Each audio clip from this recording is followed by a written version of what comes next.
안녕하세요. 오빠브라목토파입니다. 구독과 좋아요, 알림 설정, 회원가입 부탁드리겠습니다.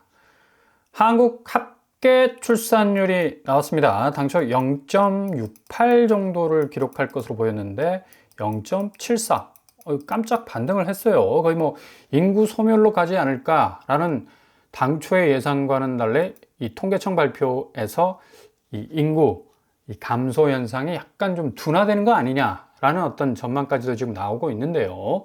합계 출산율 22일 통계에 따르면 0.74, 2015년 1.24에서 2024년 3년 0.72명으로 매년 하락세를 이어가던 출산율이 반등에 성공을 했다고 하는데, 근데 실질적으로 이건 다른 전문가들에 의하면 팬데믹으로 인해서 늦춰진 혼인이 재개가 돼서 출산율이 좀 깜짝 반등했을 가능성이 있어 보인다 라는 어떤 그런 전망이 나오죠.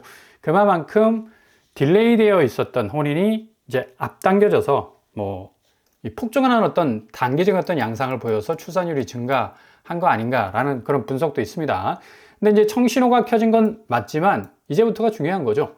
감소 추세. 지금 집값이 가장 어떤 출산율에 있어서 핵심적인 이슈가 될 건 자명하고요.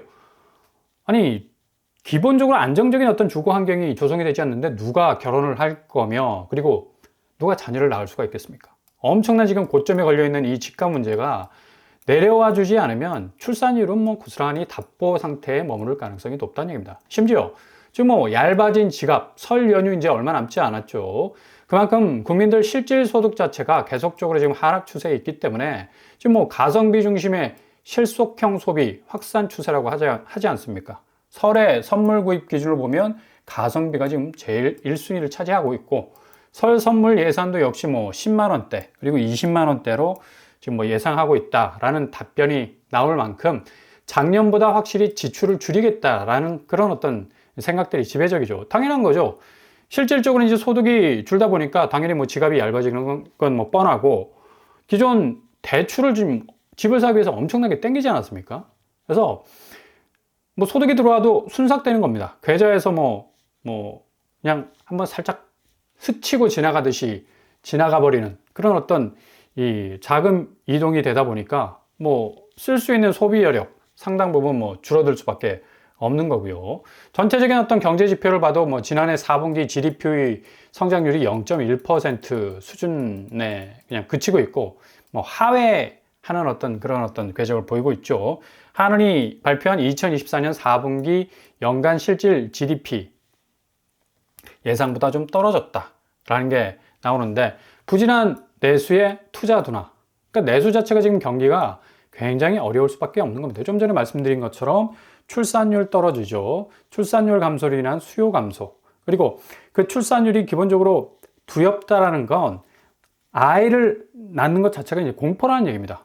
그만큼 내가 안정적으로 아이를 케어할 수 있는 이 주거 환경 자체가 지금 고점에 걸린 집값 때문에 지금 상상조차 할 수 없을 그런 결혼에 대한 생각들, 이것 때문에 계속적인 어떤 이 체력적으로 고갈되는 이 경제 지표와 함께 맞물려서 돌아간다는 얘기죠.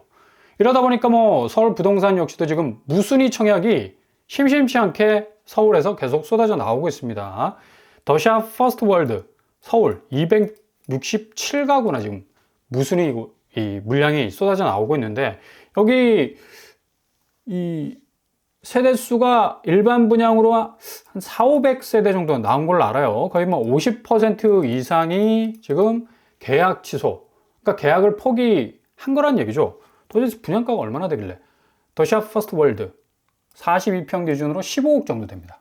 여기 상봉역이 가깝다고는 하지만 지금 59 타입이 거의 10억 가깝고요. 84 타입이 13억 정도 되니까, 야, 이렇게 고금리 시대에 상봉역 역세권이라 하지만 입지가 그렇게 뛰어난 동네는 아니라는 걸 볼 수가 있어요. 중랑구인데 이 정도 분양가에 나오니까 사람들이 지레 겁을 먹을 수밖에 없는 거고, 당첨됐어도 그 당첨자 신분을 기꺼이 포기하고 던져버리는 그런 이 발생을 한다는 얘기죠.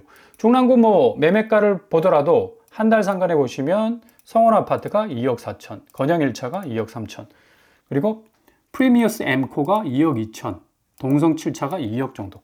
계속적으로 지금 중랑구 역시도 서울의 다른 어떤 자치구역만큼 떨어지는 것을 고스란히 볼 수가 있다는 얘기죠. 이런 어떤 분위기는 뭐 고스란히 이 매물 시장에서 매물이 해소가 되지 않고 계속적으로 쌓이는 겁니다. 지금 어제 9만 건 찍었는데 뭐 8만 9천 건으로는 살짝 내려오는 그런 추세라고 하더라도 거의 뭐 9만 건에서 10만 건으로 가는 그런 어떤 양상이라는 얘기죠. 이러다 보니까 기본적으로 시장에서 뭔가 집을 좀 팔겠다고 내놓은 집주인들의 그 집 사줄 사람들이 뭐 개눈 감추듯이 없어지고 있다는 얘기입니다. 심지어 뭐 중랑구 전세가는 뭐 매매가에 지대한 영향을 줄 수밖에 없는 건데 서울 전세가가 심상치가 않죠. 한 달 거래 상가를 보면 중랑구 망우 금우 어울림이 4억 7천 정도 하락을 해서 88% 정도 빠지고 있습니다. 어마무시하죠. 5억에서 6천만 원까지. 와, 상당한데요. 그리고 네스양은 4억 6천 정도 하락하고 있는 그런 어떤 모습을 보여주고 있고요. 대체적으로 중랑구 지금 전세가도 조금 위태위태해 보이는 그런 추세고, 서울 전체 이 하락 거래 양상을 봐도 용산구, 서초구, 송파구, 동작구, 주로 이제 서울 상급지로 언급되는 부분들이 뭐 12억, 9억, 8억, 7억 정도로 하락하고, 이게 전세가가 아닙니다. 매매가예요, 매매가. 매매가가 지금 상급지 떨어지는 전세가 어떤 파이하고 비슷한 어떤 양상을 계속적으로 보이고 있다는 얘기고, 중심부가 이렇게 흔들린다는 건 앞으로 뭐 상당히 집값 자체가 많이 영향을 받을 수밖에 없다는 걸 볼 수가 있죠.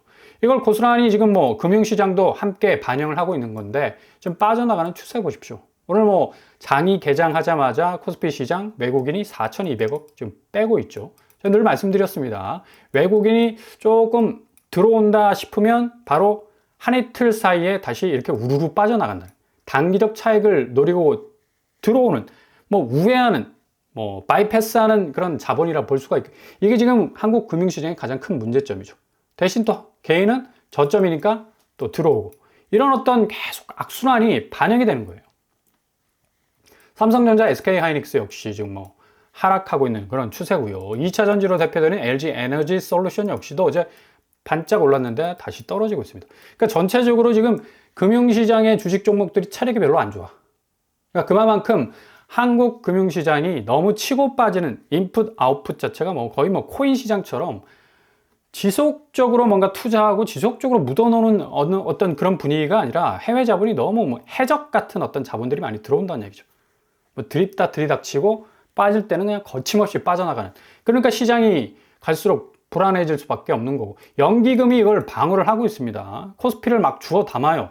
어느 정도 주식 선상을 좀 맞춰야 되기 때문에 이게 뭐 폭락을 하면 안 되니까 들어 올리는 건데, 한 달간 뭐 1조 9천억, 거의 뭐 2조 정도 지금 사들이고 있는 건데, 이거 왼쪽 주머니 오른쪽에 넣고 오른쪽 주머니 왼쪽에 넣는 그런 어떤 자기 자본 가지고 이렇게 움직이는 것이기 때문에, 이게 연기금이 계속해서 이게 증발이 될 수가 있습니다. 상당 부분 또 굉장히 어려워질 수 있는 국면이 찾아올 수 있겠고요. 반대적으로 지금 뭐 미국 주식은 뭐 펄펄 날아오고 있지 않습니까? 다우, 나스닥, S&P 500 어제 약간의 어떤 약부합 상태를 보였는데 그래도 상승을 했습니다. 1%, 0.61% 정도 상승을 하는 국면을 보이고 있는데, 지금 뭐 트럼프가 집권하면서 이 미국의 주식 시장과 이 가상화폐 시장이 확실하게 어떤 반등하는 기미를 보일 것이다 라는 어떤 예상들이 쏟아져 나오고 있죠.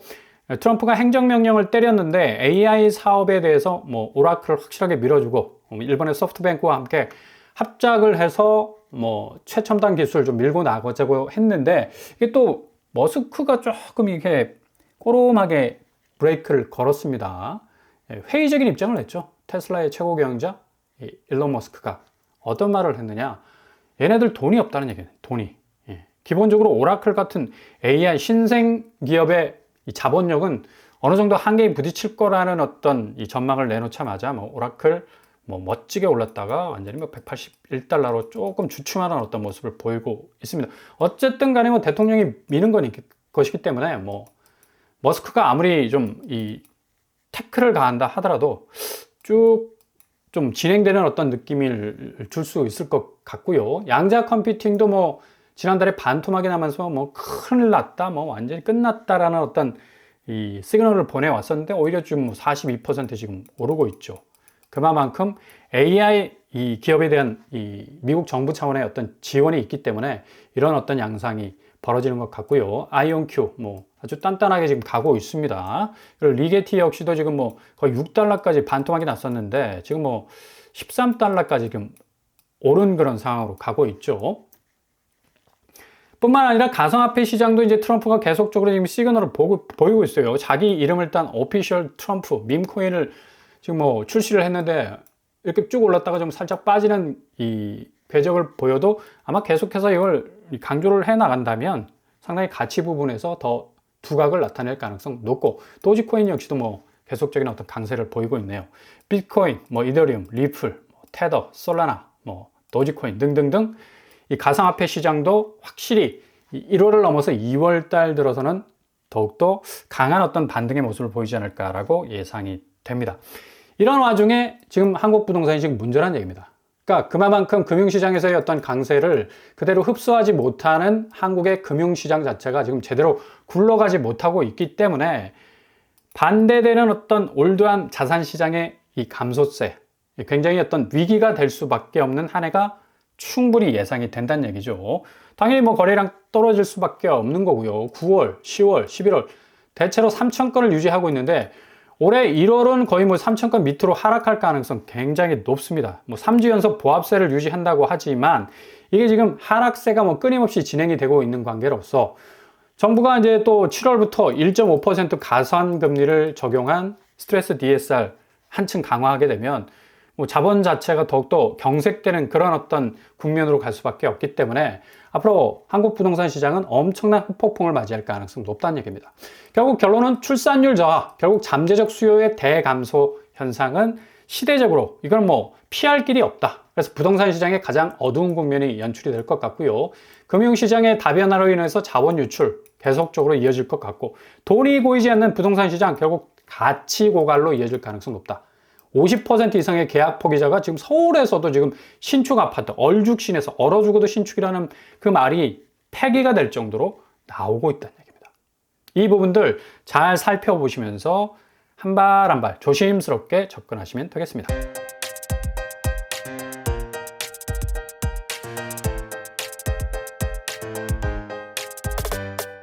오늘의 부동산 캐릭터처, 출산율 이 약간의 반등의 현상이 장기적인 어떤 출산율 증가로 이어지기는 미지수다. 왜? 집값 문제. 집값이 너무나 고점에 걸려 있기 때문에 이게 실질적으로 정상화되지 않으면 앞으로 부동산 시장도 희망이 별로 없다는 얘기죠. 그만큼 금융시장의 대후폭풍이 지금 몰려오고 있는 상황이란 얘기입니다. 오늘도 응원합니다. 항상 여러분의 길이 꽃길만 되실 수 있길 바랍니다. 이상 오픈 프로 한국 독방을 마치겠습니다. 구독과 좋아요 부탁드립니다. 감사합니다.